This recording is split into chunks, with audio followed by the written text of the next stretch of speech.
Hello साथियों, मैं अभिषेक स्वागत करता हूं आप सभी का आपके अपने परिवार नमस्ते आईटीआई पर।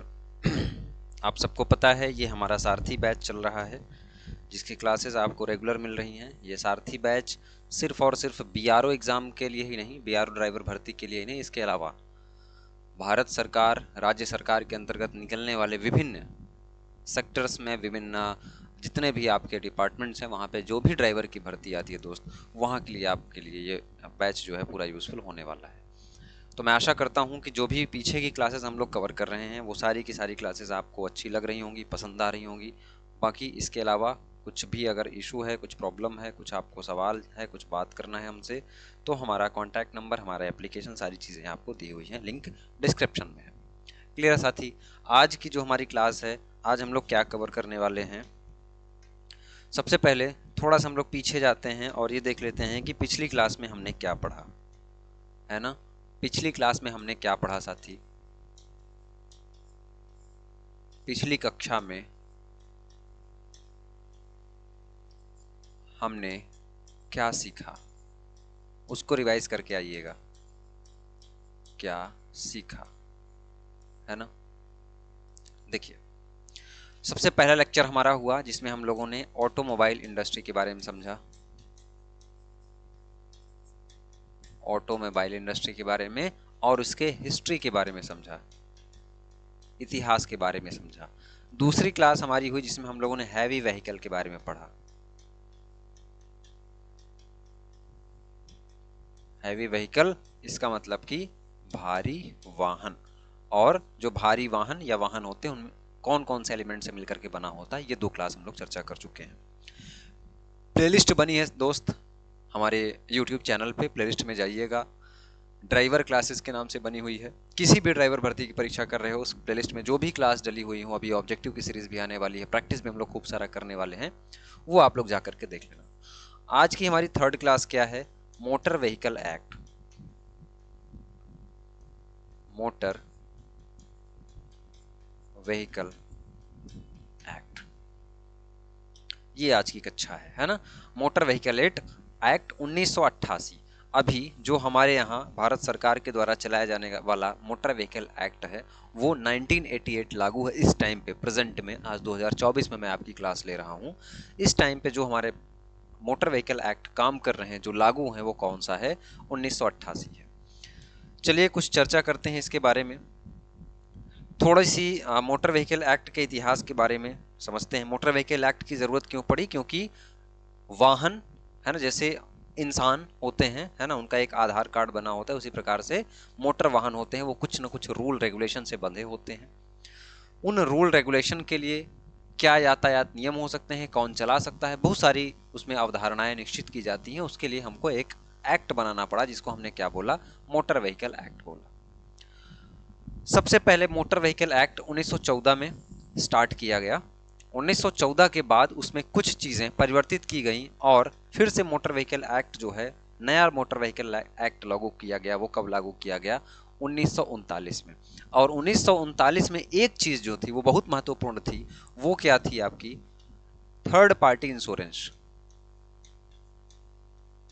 थर्ड पार्टी बीमा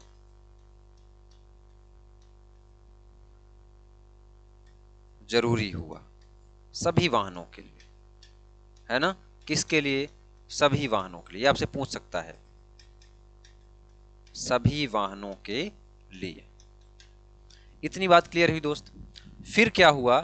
1939 के बाद फिर से हमारा नया मोटर व्हीकल एक्ट लागू हुआ जो कि 1988 में हुआ और जो कि अभी तक चल रहा है, आज तक चल रहा है। अब देखिए, सबसे पहले 1914 पूछेगा आपसे मोटर व्हीकल एक्ट का इतिहास। 1914 के बाद 1939 में क्या खास बात थी? तो ये खास बात थी। फिर उसके बाद अभी जो मोटर व्हीकल एक्ट सबसे लेटेस्ट हमारा है 1988 है। हालांकि 1988 जो है वो पूरी तरह से 1988 वाला ही अभी तक नहीं चल रहा है। उसमें 5 बार संशोधन हो चुका है। कितनी बार संशोधन हुआ दोस्त? 5 बार संशोधन हुआ। 5 बार संशोधन हुआ। 5 बार संशोधन हुआ। उन 5 बार में जितने संशोधन हुए उनकी डेट पूछी जाती है। तो 1998 के बाद, 98 के बाद जो सबसे पहला मोटर व्हीकल एक्ट संशोधन है ना, अमेंडमेंट इसको बोलेंगे हम लोग, motor vehicle act MVA amendment है ना, अमेंडमेंट का मतलब क्या है, संशोधन। इसमें कितनी बार हुआ आपका, 5 बार संशोधन हुआ। जो सबसे पहला संशोधन हुआ दोस्त वो क्या हुआ, कब हुआ, वो हुआ आपका 1994 में। कब हुआ, 1994 में आपका पहला संशोधन हुआ। किसका, 1988 वाले का। सबसे पहला संशोधन कब हुआ, 1994 में हुआ दोस्त। उसके बाद सन 2000 में हुआ, सन 2000 में हुआ। 2000 के बाद कब हुआ, 2001 में हुआ, 2001। ये सवाल पूछा जाएगा दोस्त, है ना। 1988, इसके पीछे मोटर व्हीकल एक्ट कौन सा था, तो 1939 था। पूछेगा कि किस मोटर व्हीकल एक्ट के द्वारा थर्ड पार्टी बीमा कंपलसरी किया गया, थर्ड पार्टी इंश्योरेंस कंपलसरी किया गया सभी वाहनों के लिए, तो वो कौन सा था, मोटर व्हीकल एक्ट 1939। समझ में आ रही है क्या चीजें, बिल्कुल मैं छाप दूंगा दोस्त आपके दिमाग में। बाकी नोट्स हमारी आपको कोर्स में हमारे मिल जाएगी, ठीक है। जो कोर्स आप देखेंगे उसमें आपको टेस्ट भी मिलेगा, नोट्स भी मिलेगा। तो फिट ITI नाम का ऐप है, उसको डाउनलोड कर लेना, लिंक डिस्क्रिप्शन में है। 5 बार किया हुआ दोस्त संशोधन हुआ। पहला संशोधन 1994 में, दूसरा संशोधन 2000 में, तीसरा संशोधन 2001 में, और उसके बाद चौथा संशोधन कब हुआ दोस्त, 2015 में, है ना। और फिर उसके बाद आपका फिर संशोधन कब हुआ, 2019 में। 2019 में संशोधन हुआ, है ना। कितनी बार संशोधन हुआ आपका, 5 बार संशोधन हुआ, 94, 2000, 2001, 2015 और 2019। ये सारी डेटा आपको याद रखना है। 2019 में जो संशोधन हुआ वो अभी इस टाइम पे चल रहा है, 2024 तक भी वो अभी चल रहा है। और ये जो 2019 में संशोधन हुआ ये लागू कब हुआ दोस्त, 1 सितंबर 2019 को लागू क्या हुआ दोस्त, लागू हुआ। ये डेट को याद रखिएगा, 1 सितंबर 2019 को लागू हुआ। अब देखिए जो आपका 1988 वाला है ना, 1988 वाला, इसके बारे में भी आपसे पूछा जा सकता है ना। तो देखिए ये जो है 1989 1 जुलाई से लागू हुआ, लेकिन इसका नाम क्या हम लोग बोलते हैं, इसको हम लोग नाम बोलते हैं 1988। क्यों, क्योंकि जैसे आपका संविधान है भारत का, भारत की पॉलिटिक्स है, आप संविधान पढ़ते हैं, वो संविधान भी क्या है आपका 1949 में बनकर के तैयार हो गया था। लेकिन वो लागू कब किया गया, 26 जनवरी 1950 को, जिस दिन हम लोग गणतंत्र दिवस मनाते हैं। उसी प्रकार से MVA जो 1988 है ये बन करके तैयार तो हो गया था 1988 में, लेकिन जो इसकी लागू डेट है दोस्त वो क्या है, 1 जुलाई 1989। 1 जुलाई 1989 को लागू। याद करते चलिएगा मेरे साथ, जो छोटी छोटी पॉइंट मैं लिख रहा हूं इसको लिखते चलिएगा, यही सब सवाल हैं, यही सब पूछे जाएंगे आपसे। क्लियर। अब हम लोग पढ़ते हैं क्या, MVA एक्ट 1988। इसका नाम क्या बोलते हैं हम लोग, 1988 ही बोलते हैं, लेकिन लागू कब किया गया आपका, जुलाई 1989 में, 1 जुलाई 1989 से लागू किया गया। वही जैसे सेम संविधान वाला कंडीशन है ना, सेम आपका जो आपका गणतंत्र दिवस मनाया जाता है 26 जनवरी 1950 को लागू हुआ था, ठीक है। उसी प्रकार से 1 जुलाई 1989 को लागू हुआ, लेकिन हम लोग इसको बोलेंगे क्या, मोटर व्हीकल एक्ट 1988। ये क्या है, ये आपका मुख्य एक्ट है। इसका मतलब है कि भारत में जितने भी वाहन अभी चल रहे हैं वो सभी के सभी किस एक्ट के आधार पर चल रहे हैं, वो आपके चल रहे हैं दोस्त इसी आधार पर। अब मोटर व्हीकल एक्ट 1988 के बारे में अगर हम लोग देखें तो इसमें कुछ भाग बने हुए हैं, कुछ धाराएं हैं, कुछ अनुसूचियां हैं। अगर हम लोग इसमें अध्याय की बात करें, अध्याय अध्याय अध्याय को आप लोग चैप्टर भी कह सकते हैं, चैप्टर भी कह सकते हैं। इसके बाद इसमें कुछ अनुसूचियां हैं, सेम जैसे आपका संविधान है ना। अध्याय है, अनुसूची है और धाराएं हैं। कुछ क्या हैं, धाराएं हैं, धाराएं। इनकी संख्या पूछी जाती है दोस्त, इनकी संख्या पूछी जाती है। चैप्टर यानी कि अध्याय, टोटल चैप्टर की संख्या है 14, अनुसूचियों की संख्या है 2 और धाराओं की संख्या है 217, है ना। जो टोटल चैप्टर कितने हैं आपके, 14 हैं, अनुसूचियां कितनी हैं, 2 हैं, और धाराएं कितनी हैं आपकी, 217 हैं। याद रहेगा क्या, 14 2 217 है ना, 14 2 और 217 217, 217 टोटल क्या है इसमें धाराएं हैं। अब देखिए हम लोग करेंगे क्या, बारी बारी से एक एक धारा को समझेंगे। सारी धाराएं आपको नहीं पढ़नी है, एक एक धारा में बहुत सारी चीजें हैं, लेकिन हम लोग सिर्फ उतनी ही चीजों को पढ़ेंगे जो आपके लिए जरूरी है, जैसे कि बीमा, इंश्योरेंस, है ना, ड्राइविंग लाइसेंस, है ना, पॉल्यूशन कंट्रोल, ये सारी चीजें धाराओं में जहां जहां पे वर्णित हैं उनके बारे में हम लोग समझेंगे। मोटर व्हीकल एक्ट में अगर हम लोग सबसे पहली धारा की बात करें तो जो सबसे पहली धारा होगी दोस्त वो कहां पे आएगी, चैप्टर 1 में आएगी। तो हेडिंग डालेंगे चैप्टर 1। चैप्टर 1, चैप्टर 1 में जो पहली धारा है, धारा 1। धारा 1 क्या बताती है, जैसे आपका संविधान है, आपके संविधान में क्या बताया जाता है, पहले जो आपके आर्टिकल है उसमें आपके देश का क्या बताया जाता है, सीमा बताई जाती है कि कहां से कहां तक आपकी सीमा है ना, हमारी सरहदें बताई जाती हैं। उसी प्रकार से चैप्टर 1 में धारा 1 में क्या बताया जाता है, नाम बताया जाता है, क्षेत्र बताया जाता है ना, कि इस आर्टिकल का नाम क्या होगा, इसका क्षेत्र क्या होगा। उसी प्रकार से है ना क्षेत्र, अब क्षेत्र क्या होगा दोस्त, क्षेत्र मतलब पूरे भारत में, है ना, पूरे भारत में। ये धारा 1 की बात मैं कर रहा हूं, है ना। और साथ में कब लागू किया गया, ये सारी डेट इसमें लिखी होगी। भाई कोई पहली लाइन आप इंट्रोडक्शन लिखोगे तो यही तो लिखोगे इसके बारे में। चैप्टर 1 में सबसे पहला इंट्रोडक्शन क्या होगा कि भाई धारा 1 में लिखोगे आपकी मोटर व्हीकल एक्ट है क्या, इसकी परिभाषा आप बताओगे, फिर बताओगे कि ये लागू कहां कहां होगा, तो हम बताए भाई ठीक है पूरे भारत में। कब लागू किया गया, तो 1 जुलाई 1989 को, है ना। लागू डेट ये सब कहां पे वर्णित है आपका, 1 जुलाई 1989, ये सब कहां लागू है आपके, कहां वर्णित है आपके, धारा 1 में है। फिर आ जाते हैं हम लोग धारा 2 में। अगर हम लोग धारा 2 पे पहुंचे, है ना, ये देखिए चैप्टर 1 यहाँ पे लिखा हुआ है, चैप्टर 1 प्रिलिमिनरी। यहाँ पे जो सेक्शन बने हुए हैं, है ना, यहाँ पे जो पहला है वो क्या है, शॉर्ट टाइटल, है ना, टाइटल क्या है, मोटर व्हीकल एक्ट 1988, है ना, एक्सटेंड एंड कमेंटमेंट्स, है ना, यानी कि कहां कहां तक इसके क्षेत्र हैं। फिर डेफिनेशन, धारा 2 में क्या बताया गया है, इसका डेफिनेशन बताया गया, इसकी परिभाषा बताई गई। फिर धारा 2 के 1 में क्या बताया गया, e cart and e rickshaw. इसका मतलब क्या है, ये धारा 2 की ही बात कर रहा हूं मैं। धारा 2 में ये क्या है, ऑफिशियल मैंने दिखाया है कि ऐसा लिखा हुआ है। अगर आप भारत सरकार की ऑफिशियल पीडीएफ डाउनलोड करोगे तो आपको समझ में नहीं आएगा। मैं बताता हूं कि धारा 2 में क्या क्या है। धारा 1 हमने देख लिया, धारा 2,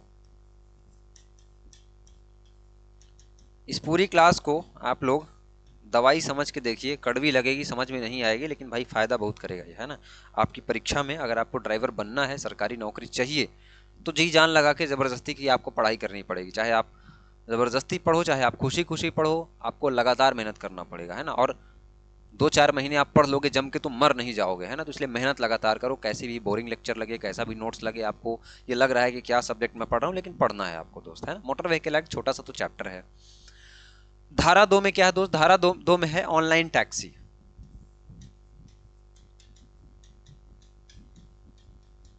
ऑनलाइन टैक्सी, ऑनलाइन टैक्सी का मतलब क्या हुआ, ऑनलाइन टैक्सी जैसे कि ओला हो गया, है ना, ओला हो गया, रैपिडो हो गया, रैपिडो हो गया। ये सब कब जोड़ा गया, 2019 में जोड़ा गया, क्योंकि ऑनलाइन टैक्सी का चलन तभी से बहुत जोर शोर से स्टार्ट हुआ। रैपिडो हो गया, उबर हो गया, है ना। इस प्रकार के जो भी कैब आप बुक करते हैं, ऑनलाइन टैक्सीज बुक करते हैं, उनके जो भी रूल रेगुलेशन है दोस्त, वो कहां पे वर्णित है, वो आपकी धारा 2 में वर्णित है। उसके बाद धारा 2 में और क्या है, धारा 2 में गोल्डन आवर के बारे में बताया गया है ना।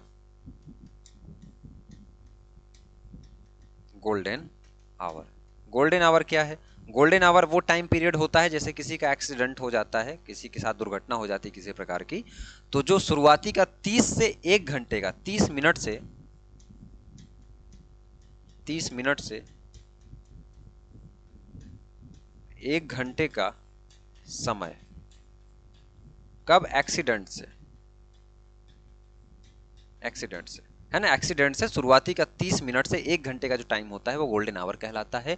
ये भी कहां पर वर्णित है, आपकी धारा 2 में बताया गया है। फिर उसके बाद धारा 2 में और क्या चीजें हैं, हैवी मोटर व्हीकल के बारे में बताया गया है। हैवी मोटर व्हीकल मतलब, हैवी मोटर व्हीकल बताया गया है कि किस श्रेणी में आप कब जो है हैवी मोटर व्हीकल बताएंगे, है ना, किसी भी वाहन को, है ना। अब जाहिर सी बात है कि जो आपका मोटर व्हीकल एक्ट है और जो आपका ऑटोमोबाइल का सेक्टर है, जो आपके ऑटोमोबाइल कंपनियां निर्धारित करती हैं, है ना, वो 4500 केजी निर्धारित करती हैं। जो आपका मोटर व्हीकल एक्ट है, जो है ना, मोटर व्हीकल एक्ट 1988 है, वो ये निर्धारित करता है कि अगर कोई वाहन लगभग 10,000 किलोग्राम से अधिक है, 10,000 किलोग्राम से अधिक है, तब वह किस में आएगा, आपका हैवी मोटर व्हीकल में आएगा। तो heavy motor vehicle, golden hour, online taxi, ये सब धारा 2 में। धारा 1 में क्या है, डेफिनेशन है, कब लागू किया गया, क्षेत्र क्या है, याद आ रही चीजें।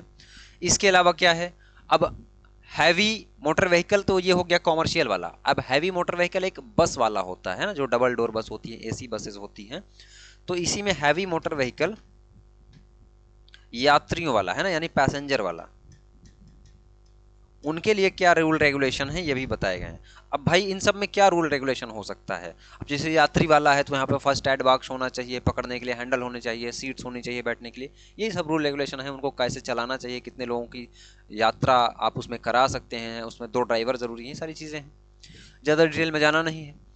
उसके बाद इसमें क्या है, लाइट मोटर व्हीकल का भी वर्णन है। अब कोई वाहन जो है लाइट मोटर व्हीकल कब होगा, यानी कि हल्का भार में कब आएगा, कब उसको माना जाएगा, अगर वो 7500 किलोग्राम से कम है तब, है ना।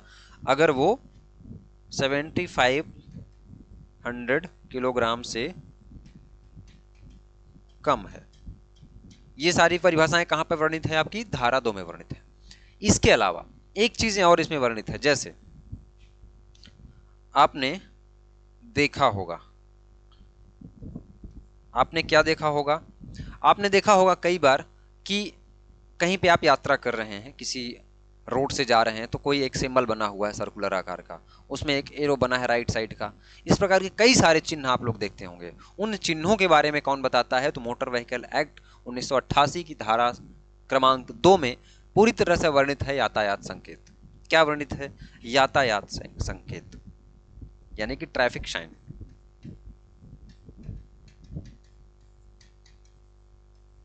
यातायात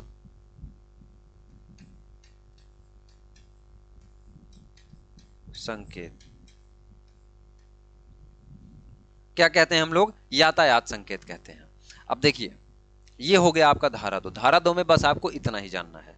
फिर आगे बढ़े हम लोग दोस्त, कहां पे, धारा 3 संख्या पे। धारा 3, धारा 3 पे हम लोग आएंगे। धारा 3 में ये बताया गया कि अगर किसी भी वाहन को अगर कोई भी व्यक्ति ड्राइव कर रहा है, चला रहा है, तो उसके लिए ड्राइविंग लाइसेंस अनिवार्य है, कंपलसरी है ड्राइविंग लाइसेंस। तो डीएल है ना, ड्राइविंग लाइसेंस अनिवार्य है।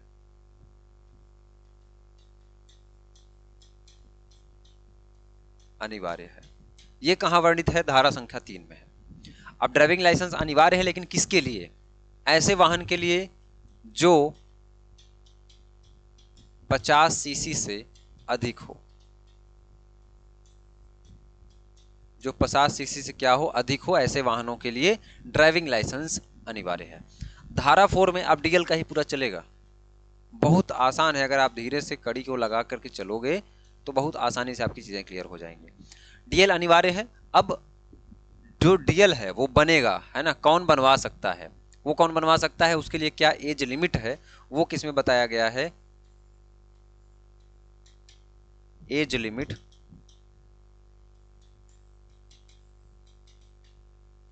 18 साल डीएल की। ये कहां पे बताया गया है, धारा 4 में बताया गया है। धारा 4 में और क्या बताया गया है, धारा 4 में ये बताया गया है कि अगर कोई व्यक्ति है वो 18 साल से कम है तो कौन सा इंजन चला सकता है। जैसे कि कोई छोटी छोटी स्कूटी है, बहुत छोटे बिक्की आते थे पहले, है ना, अगर वो 50 सीसी से कम है, 50 सीसी से कम है तो 16 साल का व्यक्ति भी उसको क्या कर सकता है, चला सकता है ना। 50 सीसी कम है तो 16 साल, 50 सीसी से अधिक है तो कम से कम आपकी 18 साल उम्र होनी चाहिए। तो उम्र का निर्धारण किस धारा में किया जाता है, तो धारा नंबर 4 में किया जाता है। आगे हम लोग बढ़े, है ना, कहां पे, धारा संख्या 5 पे। धारा संख्या 5 पे पढ़े तो धारा 5 में दोस्त कुछ खास ऐसी चीजें नहीं है जो कि आपको पढ़ना हो। फिर धारा नंबर 6 पे चले तो धारा नंबर 6 पे भी ऐसी कोई खास चीज नहीं है जो आपको पढ़नी पड़े। जो पूछा जाने वाला सवाल है वो क्या है आपका, धारा नंबर 7 से, है ना। तो धारा 5 और धारा 6 आपको स्किप करना है ना। धारा 5 धारा 6 आपको नहीं पढ़ना है। धारा 7 पे आते हैं। धारा 7 पे क्या है कि जो आपका ड्राइविंग लाइसेंस है ना, उसकी योग्यता और उसको बनवाने की प्रक्रिया ये बताई गई है। क्या बताया गया है, जो आपका डीएल है उसको बनवाने का योग्यता और साथ में बनवाने की प्रक्रिया कैसे बनवाओगे आप, है ना, कहाँ से बनवाओगे, ये सारी चीजें कहाँ पर वर्णित है आपकी, आपकी धारा नंबर 7 में वर्णित है। फिर आते हैं हम लोग धारा नंबर 8 में। धारा नंबर 8 में आएंगे हम लोग ड्राइविंग लाइसेंस का एक अलग से चैप्टर पढ़ेंगे। उसमें हम बताएंगे कि जब भी आप क्या करेंगे, ड्राइविंग लाइसेंस की प्रक्रिया देखें तो सबसे पहली प्रक्रिया उसमें लर्नर लाइसेंस बनवाने का होता है। तो बस आपने योग्यता प्रक्रिया पढ़ा तो उसमें पहला चीज आपको क्या पता चलेगा कि भाई हमको लर्निंग लाइसेंस बनवाना पड़ेगा। तो धारा 8 में वही लर्निंग लाइसेंस के बारे में बताया गया है, लर्नर लाइसेंस के बारे में बताया गया है ना। एल मैंने लिख दिया, क्या कोई दिक्कत है क्या? नहीं, कोई दिक्कत नहीं। चलिए फिर आ जाते हैं हम लोग कहाँ पे दोस्त, धारा नंबर 9 में। इसके जस्ट बाद कहाँ पे आ जाते हैं, धारा 9 पे। धारा 9 पे क्या है, लर्नर लाइसेंस आपका बन गया। लर्नर लाइसेंस के बाद क्या है आपका, मुख्य लाइसेंस बनेगा, मुख्य ड्राइविंग लाइसेंस बनेगा। उस ड्राइविंग लाइसेंस के लिए पास करना होता है एक टेस्ट। तो ये बताता है कि अगर कोई व्यक्ति बार बार फेल हो रहा है ना, यानी कि अगर एक बार फेल हुआ तो उसको 7 दिन में फिर से टेस्ट देना है, 2 बार फेल हुआ तो फिर से 7 दिन में टेस्ट देना है, 3 बार फेल हुआ तो क्या करना है, फिर से टेस्ट देना है। लेकिन अगर 3 बार से ज्यादा फेल हुआ या तीसरी बार ही अगर फेल हो गया तो उसको 60 दिन बाद टेस्ट देने को मिलेगा मौका। एक बार फेल हुआ, 2 बार फेल हुआ, है ना, यानी कि मुख्य डीएल के लिए जो टेस्ट होता है 7 दिन में 3 बार फेल होने पर, सेंटेंस को मैं समझा रहा हूं, समझ में नहीं आएगा, बहुत शॉर्ट में लिखा हुआ है। कहने का मतलब यह है कि अगर एक बार फेल हो गया तो अगले 7 दिन में दे सकता है, 2 बार फेल हो गया तो अगले 7 दिन में फिर दे सकता है। लेकिन अगर 3 बार या 3 से अधिक बार ऐसा हो गया तो फिर क्या है, फिर क्या करेगा दोस्त वो, फिर उसको 60 दिन बाद पेपर देना होगा, 60 दिन बाद उसको टेस्ट देना होगा, सॉरी, है ना। फिर क्या होगा, अगर 3 बार से अधिक फेल हुआ, अधिक फेल हुआ तो टेस्ट 60 दिन बाद देना होगा। और ये भी वहां के ऑफिसर्स आपसे कह सकते हैं कि जाइए ड्राइविंग स्कूल से सर्टिफिकेट लेके आइए, भैया सीख रहे हो या ऐसे ही मजाक कर रहे हो यहाँ पे, है ना। तो ये सारी चीजें कहां पे वर्णित है, धारा संख्या 9 में है। आगे बढ़े क्या, चलो दोस्त आगे बढ़ते हैं। धारा नंबर 9 के बाद हम लोग कहां पे आते हैं, डायरेक्ट धारा नंबर 12 पे आते हैं, जिसमें क्या वर्णित है, जो ट्रेनिंग स्कूल कुछ लोग खोलना चाहते हैं, जैसे कि आप ही ड्राइवर बनना चाह रहे हो, आपके बाद में विचार आए कि क्यों ना मैं ट्रेनिंग स्कूल ही खोल लूं। तो ट्रेनिंग स्कूल के क्या रूल रेगुलेशन है, क्या नियम है, ये सारी चीजें किसमें बताई गई हैं, धारा संख्या 12 में बताई गई हैं। कहां पे बताई गई हैं दोस्त, धारा संख्या 12 में, ड्राइविंग स्कूल। क्या दिक्कत है,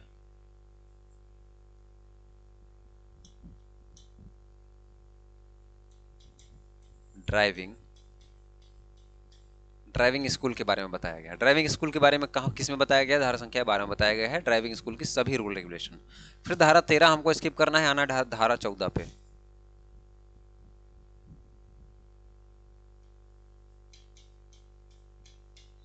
धारा 14 पे आप आएंगे।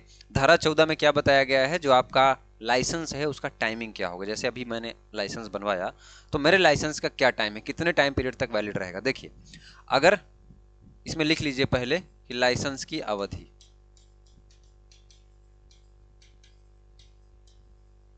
अवधि, या उसकी वैलिडिटी। अगर कोई व्यक्ति ऐसा है, जैसे मैं बनवाता हूं, अभी मेरी उम्र 30 साल से कम है और 18 साल से अधिक है, अगर आप 18 से 30 के बीच में बनवा लेते हैं तो आपको जो ड्राइविंग लाइसेंस मिलेगा उसकी अवधि 40 वर्ष तक रहेगी। कितने वर्ष तक रहेगी, 40 वर्ष तक रहेगी, है ना। यानी कि 18 से 30 के बीच में अगर कोई व्यक्ति बनवाता है उम्र में तो उसकी अवधि कितनी होगी, 40 वर्ष होगी, 18 से 30 तक। और अगर 30 से वो जंप किया 50 तक गया तो उसकी अवधि घट करके 10 वर्ष तक हो जाएगी, है ना। यानी कि अगर 30 वर्ष से ऊपर है व्यक्ति और 50 वर्ष के बीच में है तो उसकी अवधि 10 वर्ष तक रह जाएगी। उसका लाइसेंस कितना बनेगा, सिर्फ और सिर्फ 10 साल का बनेगा। फिर भी कुछ बुढ़े लोग अगर हो गए, है ना, 50 से 60 के बीच में अगर बनवाते हैं तो उनकी अवधि जो हो जाएगी वो कब तक हो जाएगी, 5 वर्ष के लिए हो जाएगी। 60 के ऊपर फिर जितने भी आप जाएंगे तो हर बार क्या रहेगा, आपको 5-5 वर्ष की जो है अवधि मिलेगी, अवधि मिलेगी। लाइसेंस का अलग चैप्टर है, ड्राइविंग लाइसेंस हमको डिटेल में पढ़ना पड़ेगा, जल्दबाजी में नहीं, परेशान नहीं होना कि सर छोड़ रहे हैं आप, ठीक है। धारा 14 हो गया। अब आते हैं हम लोग कहां पे, धारा 15 पे। धारा 15 की हम लोग बात करें तो धारा 15 में वर्णित है आपका जो ड्राइविंग लाइसेंस है, आपने यहाँ पे बनवाया, आपने देखा कि 5 वर्ष हो गया है ना, 10 वर्ष हो गया, 10 वर्ष क्रॉस कर गया तो आपको रिन्यू कराना पड़ता है ड्राइविंग लाइसेंस। तो वही रिन्यूअल सर्विस है ना, डीएल का जो रिन्यू है, डीएल का रिन्यू यानी कि उसको फिर से रिन्यू कराना है, तो इसकी क्या अवधि बताई गई है, जैसे किसी खास डेट को समाप्त हो रहा है ना, समाप्त तिथि से 1 साल पहले या बाद तक रिन्यू हो सकता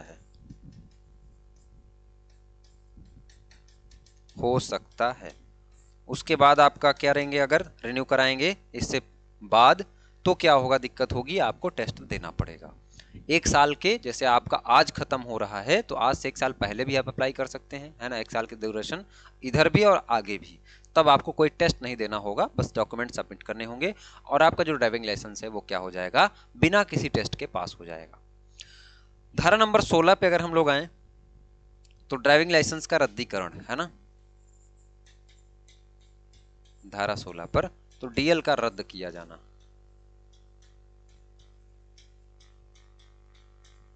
किन किस परिस्थितियों में आपका डीएल रद्द किया जा सकता है, ये सारी चीजों के बारे में वर्णन क्या है आपका धारा 16 में।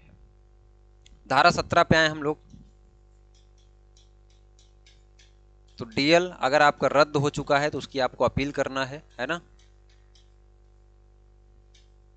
वो किस में है, आपका धारा 17 में है।